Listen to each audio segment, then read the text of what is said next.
আমার কাছে মনে হয় মানুষ যখন একটু বিশ্রামের সময় বের করে, একটু বিনোদনের জন্য বাইরে যায়, তখন তারা অনেক সময় এমন জায়গা পছন্দ করে যেখানে দামি চেয়ার, মার্বেল টেবিল, ঝাঁ চকচকে আলো আর দামি মেনু থাকে।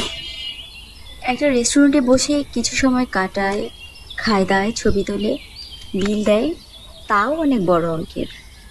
কিন্তু সেই পরিবেশটা কি সত্যিই মনের বিশ্রাম হয়?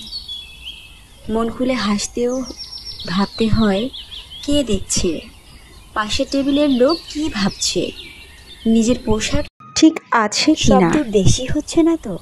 সব কিছুই যেন একটা ছাদে বেঁধে ফেলা, যেন অদৃশ্য এক সাজানো নাটকের অংশ।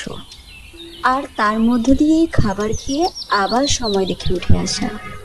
এই হয়তো প্রেমিক প্রেমিকার জন্য একরকম ডেট হয়ে উঠতে পারে, কিন্তু পরিবারের সাথে সময় কাটানোর জন্য, নিজেদের সাথে একটু গভীরভাবে মিশে যাওয়ার জন্য এই পরিবেশটা কি সত্যিই মানানসই? আমার মন চায় এমন একটা জায়গা যেখানে পাশেই হয়তো একটা সস্তা চায়ের দোকান আছে, কিংবা আইসক্রিমের দোকান, কিন্তু সামনে আছে অগাধ মুক্ত আকাশ, লেকের পাড়, রেলের ধার, নদীর কিনারায় কিংবা হাইওয়ের পাশে বসে থাকা। আছে প্রকৃতির বিশালতা, যেখানে কেউ আপনাকে বিচার করবে না আপনি কি পড়েছেন, কি খাচ্ছেন, কেমন আচরণ করছেন। সেখানে থাকবে নিয়ম নয়, নিঃশ্বাস। সেখানে কেউ কৃত্রিম ভদ্রতায় না, বরং অন্তর থেকে হেসে উঠতে পারবেন নিঃসংকোচে। পরিবার নিয়ে সেখানে গেলে আপনি পাবেন খাঁটি সময়। হয়তো দামি মেনু নেই, কিন্তু থাকবে গল্প করার মতো পরিবেশ, যেখানে সময়ের হিসাব রাখতে হয় না। নেই সোশ্যাল মিডিয়ার জন্য সাজিয়ে তোলার মুহূর্ত।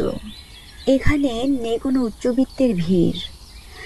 আছে মুক্ত মানসিকতার মানুষ, যারা নিজেদের নিয়েই ব্যস্ত, প্রকৃতি নিয়ে মগ্ন। নেই কে কি পড়ছে, কে কি বলছে সে ভাবনা। আছে শুধু মন খুলে কথা বলার জায়গা, নিজের মতো করে নিজের সঙ্গ উপভোগ করার সুযোগ। আর থাকে হৃদয়ের জন্য গড়ে তোলা কিছু মায়াবী স্মৃতি।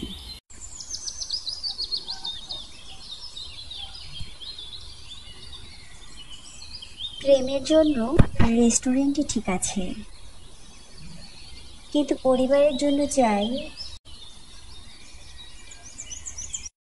একটা চায়ের দোকান আর খোলা আকাশের নিচে কিছু নিজের মতো সময়।